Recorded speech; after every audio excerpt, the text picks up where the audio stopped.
Bapak Kepala Sekolah PT SPN 02 Kue Pemaja, yang saya hormati Bapak Wakil PT SPN 02 Kue Pemaja yang menyempatkan hadir dalam kegiatan hari ini, dan yang saya banggakan teman-teman seperjuangan guru UPT SPN 02 Kue Pemaja. Puji syukur marilah kita panjatkan kepada Allah Subhanahu wa Ta'ala, yang mana pada kesempatan hari ini kita masih diberikan kesehatan jasmani dan rohani sehingga bisa kumpul di sini dalam memaparkan materi tentang menyebarkan pemahaman dan penerapan pengalaman budaya positif di PT SPN 02 Kue Pemaja. Salawat serta salam marilah kita aturkan kepada junjungan kita Nabi besar Muhammad Sallallahu Alaihi Wasallam. Terima kasih. Hari ini saya akan menyampaikan diseminasi tentang budaya positif di lingkungan UPT SPN 02 Kue Pemaja, di mana ini adalah tugas saya sebagai calon guru penggerak.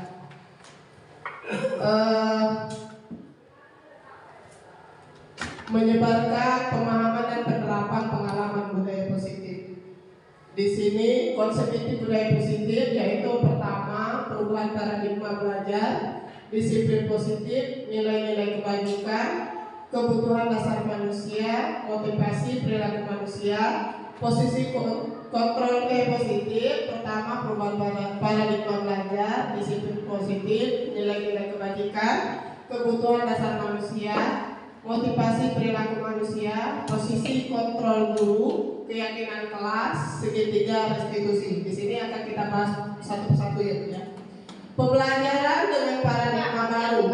Pembelajaran dengan paradigma baru di sini merupakan pembelajaran yang dirancang berdasarkan prinsip pembelajaran berdiferensiasi, sehingga peserta didik belajar sesuai kebutuhannya berdasarkan tahap perkembangan sesuai teori psikologi modern untuk mewujudkan profil pelajar Pancasila. Di sini kita tahu bahwa profil pelajar Pancasila itu sendiri, yang pertama beriman, bertakwa kepada Tuhan Yang Maha Esa, mandiri, bernalar kritis, berkebinekaan global, gotong royong, dan kreatif.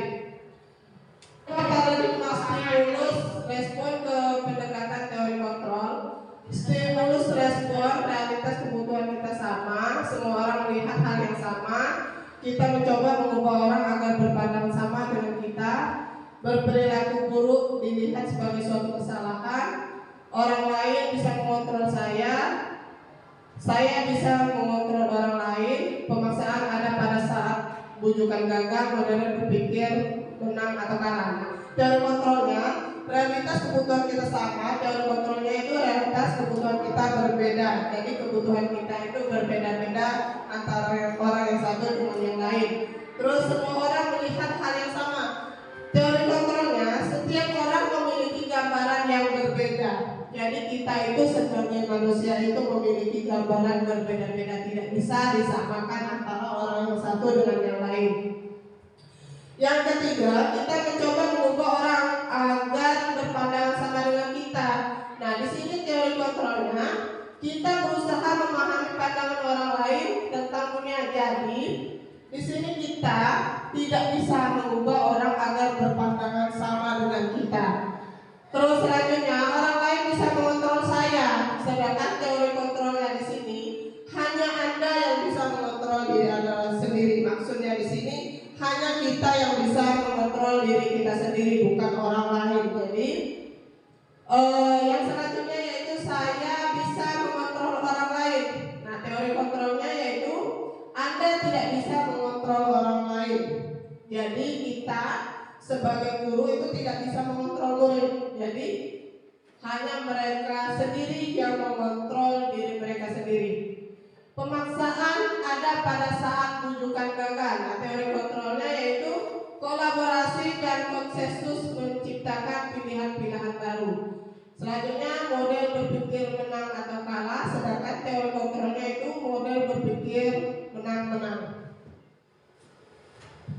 Nah, disiplin positif. Disiplin positif ini maksudnya yaitu disiplin mengacu pada disiplin diri yang memiliki tanggung jawab terhadap apa yang dilakukannya berdasarkan nilai-nilai yang diyakini. Disiplin positif ini merupakan salah satu cara penerapan disiplin yang bertujuan untuk menumbuhkan kesadaran serta memberdayakan peserta didik tanpa imbalan penghargaan atau reward, ancaman atau hukuman. Jadi di sini disiplin positif itu tanpa imbalan penghargaan, tanpa ancaman dan tanpa hukuman. Sebagai pendidik, tujuan kita adalah menciptakan peserta didik yang memiliki disiplin diri sehingga mereka berperilaku mengacu pada nilai-nilai kebajikan universal dan memiliki motivasi intrinsik dalam perubahan perilaku ke arah yang lebih baik. Di sini nilai-nilai kebajikannya nilai yang disepakati bersama, lepas dari suku bangsa, agama, bahasa maupun latar belakang. Contoh nilai kebajikan nilai kebajikan di sini yaitu kalau dari contoh profil pelajar Pancasila, nilai kebajikannya beriman, bertakwa kepada Tuhan Yang Maha Esa dan berakhlak mulia, berkebinekaan tunggal, global, gotong royong, mandiri, kreatif dan bernalar kritis. Sedangkan menurut PIP, toleransi, rasa hormat, integrasi, mandiri, menghargai, antusias, empati, keingetahuan, kreativitas, kerjasama, percaya diri dan komitmen. Sedangkan di sini menurut keterampilan hidup, nilai-nilai kebajikannya yaitu dapat dipercaya, lurus hati, pendengar yang aktif, tidak merendahkan orang lain dan memberikan yang terbaik dari diri. Nah, di sini kebutuhan dasar manusia. Kita sebagai manusia ada kebutuhan dasar. Kebutuhan dasar manusia adalah segala sesuatu yang kita lakukan untuk mendapatkan apa yang kita inginkan. Seluruh tindakan yang kita lakukan memiliki tujuan tertentu dan semua usaha terbaik yang kita lakukan adalah dalam rangka agar kebutuhan dasar kita terpenuhi dengan baik. Di sini ada 5 dasar kebutuhan manusia. Yang pertama, kebutuhan untuk bertahan hidup, di mana kita sebagai manusia butuh makanan, pakaian, tempat tinggal, keamanan dan kesehatan. Selanjutnya yaitu kasih sayang dan rasa diterima. Jadi itu merupakan kebutuhan dasar manusia. Harus adanya rasa kasih sayang dan rasa diterima. Rasa diterima, dipedulikan, berbagi, kerjasama menjadi bagian dalam kelompok. Dan yang ketiga, penguasaan. Jadi kita di sini harga diri, keinginan untuk dianggap pemimpin, prestasi diakui dan didengar. Yang selanjutnya itu kebebasan. Jadi kebutuhan dasar manusia itu sendiri diantaranya mandiri, kebebasan. Kebebasan di sini maksudnya adalah mandiri, memiliki pilihan mencoba hal baru, mampu mengendalikan arah dirinya. Yang selanjutnya kesenangan. Kesenangan di sini yaitu bermain humor, antusiasme, tertawa dan lain-lain. Motivasi perilaku manusia ini ada 2, motivasi intrinsik dan ekstrinsik. Motivasi dari dalam maupun dari luar. Lanjut. Nah, di sini hukuman. Hukuman itu tidak terencana, dia tiba-tiba. Terus murid tidak tahu apa yang akan terjadi, tidak dilibatkan. Jadi dia kalau hukuman dia bersifat tiba-tiba. Terus bersifat hanya satu arah. Mungkin misalkan dulu saja gitu. Jadi hanya satu arah. Selanjutnya itu berupa hukuman fisik atau psikis. Dan yang kedua adalah konsekuensi. Di sini konsekuensi itu dia berencana atau disepakati sesuai dengan peraturan. Terus murid tetap dibuat tidak nyaman. Sikap guru selalu memonitor murid. Nah, kalau yang ketiga ini restitusi. Restitusi ini proses menciptakan kondisi bagi murid untuk memperbaiki kesalahan. Proses kolaboratif yang mengajarkan murid untuk mencari solusi sendiri. Nah, di sini ada 5 kontrol guru. Posisinya sebagai penghukum, pembuat rasa bersalah, sebagai teman, pemantau, dan manajer. Lanjut. Yaitu posisi kontrol contohnya. Lanjut. Ini contohnya sebagai manajer. Apakah kamu tahu kesalahanmu? Bagaimana kamu memperbaiki kesalahanmu ini sebagai manajer? Nah, terus ini keyakinan kelas. Kenapa keyakinan kelas harus kita buat dan bukan peraturan kelas? Nah, ini pembentukan keyakinan kelas itu bersifat abstrak, berupa pernyataan universal dibuat dalam pernyataan positif, sedikit saja agar mudah diingat, sesuai dengan kondisi kelas dan sekolah sehingga mudah diterapkan. Terus semua warga sekolah atau warga kelas dilibatkan, jadi dia tidak hanya satu arah, kan? Dia berdasarkan kesepakatan bersama. Nah, segitiga restitusi. Nah, di sini segitiga restitusi adalah suatu proses dialog yang dijalankan guru agar dapat menghasilkan murid yang mandiri dan bertanggung jawab. Di antaranya ada tahapan-tahapannya. Tahapan pertama, validasi tindakan yang salah. Terus maksudnya itu kita menggali mengapa siswa itu melakukan kesalahan, seperti itu pasti ada alasan dan lain-lain. Terus menanyakan keyakinan kelas yang sudah kita sepakati. Terus selanjutnya menstabilkan identitas. Jadi mereka sendiri yang menentukan pemesan mereka. Menstabilkan identitas di sini berdasarkan prinsip membuat kesalahan adalah bagian dari proses pembelajaran. Berbuat salah itu wajar, tidak ada manusia yang sempurna.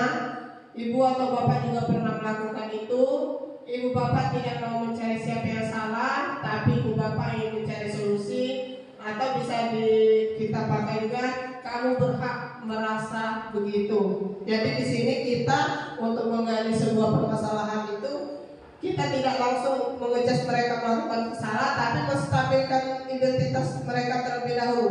Jadi kita bisa ke siswa itu bahwa ya, alasan kamu melakukan kesalahan apa? Karena kita sebagai manusia pasti melakukan kesalahan, tapi apa alasan melakukan kesalahan tersebut seperti itu? Lanjut, Bu. Nah, di sini validasi tindakan yang salah, salah satunya yaitu contohnya kamu pasti punya alasan mengapa melakukan hal itu. Jadi di sini kita menanyakan mengapa melakukan hal itu. Mereka melakukan kesalahan.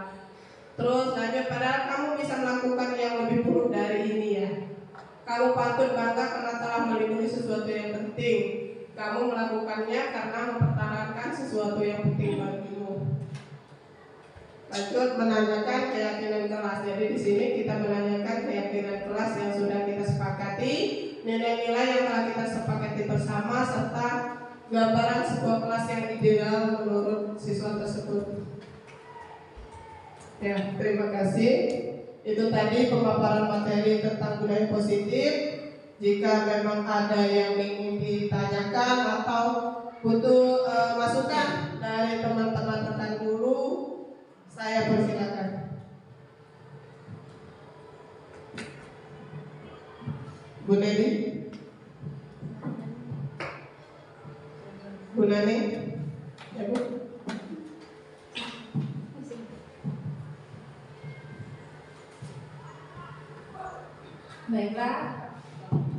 Baiklah, Assalamualaikum warahmatullahi wabarakatuh.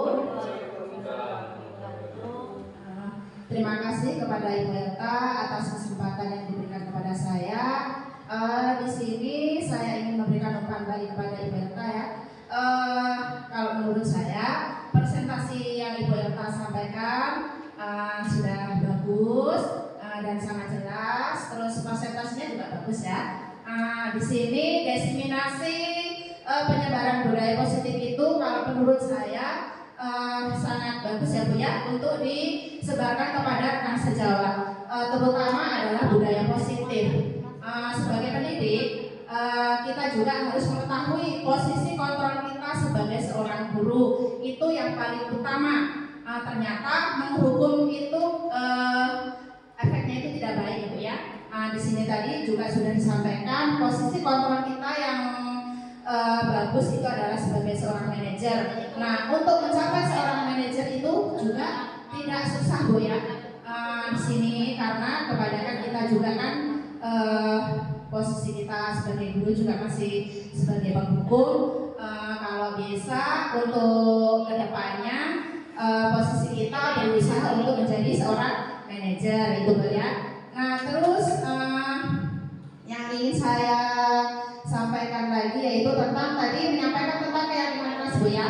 Nah keyakinan kelas itu juga sangat bagus Bu, karena keyakinan kelas itu dibuat bersama-sama, bukan dibuat atas kehendak guru. Jadi kalau udah ada keyakinan kelas, siswa melakukan kesalahan, nah di segitiga restitusi tadi kita tanyakan lagi, oh ya nak, misalnya kita melihat suatu sampah, nah kita bisa menyampaikan kepada murid tersebut keyakinan kelas apa nak yang telah kita buat. Nah jadi kita tidak semata-mata itu membuat keputusan tersendiri Bu ya. Nah jadi keyakinan kelas itu menurut saya juga sangat bagus untuk menanamkan disiplin positif. Nah kalau menurut saya presentasi juga sudah bagus. Inilah umpan balik dari saya. Terima kasih. Terima kasih bahwa kita itu penerapan itu bagus ya. Terima kasih masukannya dan semoga kedepannya bisa menjadi lebih baik lagi ya Bu ya untuk PT SMPN 02 Baca. Ada lagi Bapak Ibu? Pak Nopri, masukannya Pak? Sudah. Terima kasih banyak untuk Bapak Ibu guru hebat atas kesempatan hari ini dan semoga bisa bermanfaat untuk kedepannya dan bisa lebih baik lagi. Saya tutup materi hari ini dengan wassalamualaikum